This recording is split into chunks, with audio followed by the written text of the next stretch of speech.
We're back discussing ovarian cysts. So we left off beginning to understand how we assess ovarian cysts with a physical examination, ultrasound and blood work. During the examination, we are assessing the size, site, mobility and tenderness of the mass.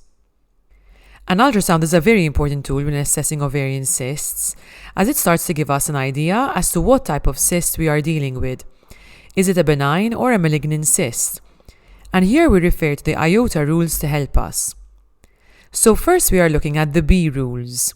B referring to benign features. 1. Unilocular. 2.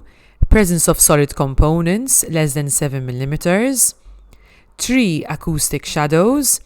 These are typically seen in benign cysts like dermoids or fibromas. 4. Smooth multilocular tumor less than 100 mm.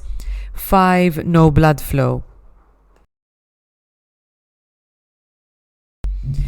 Then we've got the M rules, referring to malignant features. 1. Irregular solid tumor. 2. Ascites. 3. More or equal to 4 papillary structures. 4. Irregular multilocular solid tumor, more or equal to 100 mm. 5. Very strong blood flow, which suggests neovascularization. Now, something else which helps us to figure out what type of cyst we are dealing with are blood tests. Before looking at CA1 to 5, we've got alpha-fetoprotein, lactate dehydrogenase, and human chorionic gonadotrophin, which we usually take in premenopausal women to identify germ cell tumors like a dermoid cyst. Now, CA1 to 5 is taken as it is a tumor marker raised in epithelial ovarian cancers. However, it is a very non-specific test and can be raised in multiple other conditions.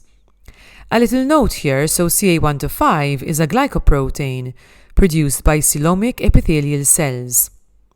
A quick reminder, the coelom is the embryological body cavity formed within the mesoderm.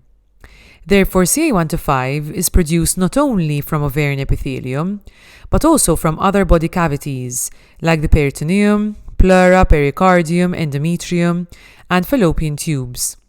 Therefore, anything which irritates or inflames these surfaces can raise CA1 to 5 levels. Of course, CA1 to 5 is raised with malignancy, not only ovarian but also other gynae malignancies, GI cancer, breast or lung cancer. We then have gynae conditions such as endometriosis, adenomyosis, fibroids and pelvic infection, as well as non-gynae conditions like ascites, pancreatitis, cirrhosis and everything else in between. Now, once we have collected all of the information from our assessment, we can calculate the RMI score, the risk of malignancy index. Again, this helps us to differentiate between benign and malignant cysts. The equation for this score is as follows: U times M times CA1 to 5. So U refers to the ultrasound features and M refers to the menopausal status. So with ultrasound features, we've got a multilocular cyst, solid areas, bilateral lesions, ascites, and metastasis. If we don't have any of these features, then U equals 0. If we have one feature, U equals 1. If we have 2 or more features, then U equals 3. For menopausal status, premenopausal women have a score of 1, and postmenopausal women have a score of 3. And of course, for CA1 to 5, use the actual value of their CA1 to 5 level. An RMI below 200 is considered low risk, while above or equal to 200 is considered high risk for malignancy. Now, when talking about management of ovarian cysts, this of course depends on multiple factors including the menopausal status, the type of cyst and symptoms. But broadly speaking, if we have a simple asymptomatic cyst, we can opt to watch and wait and follow up the cyst.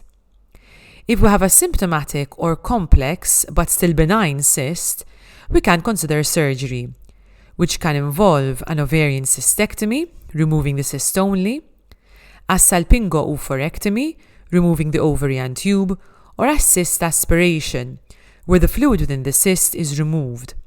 The last is the least ideal, as the risk of recurrence is relatively high. Now, if we have a suspected malignant cyst, we need further assessment, including a CT and MRI, and discussion during a gynae-oncology multidisciplinary meeting, so as to plan the most appropriate surgery and/or treatment. Stay tuned for more on ovarian cancer. Like and subscribe.